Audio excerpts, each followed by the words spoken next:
Tapi sini sudah panas. Dulu saya kata panas ke sejuk kalau kat leher, kat tulang belakang ni? Sejuk. Sejuk. Sekarang panas. Sekarang panas. Ini pun panas. Sudah sampai jadi kaki?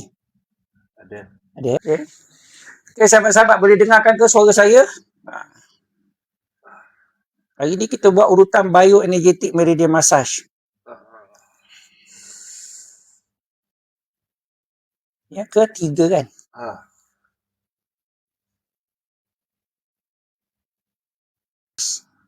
Yang keempat. Boleh terima perut okey tak?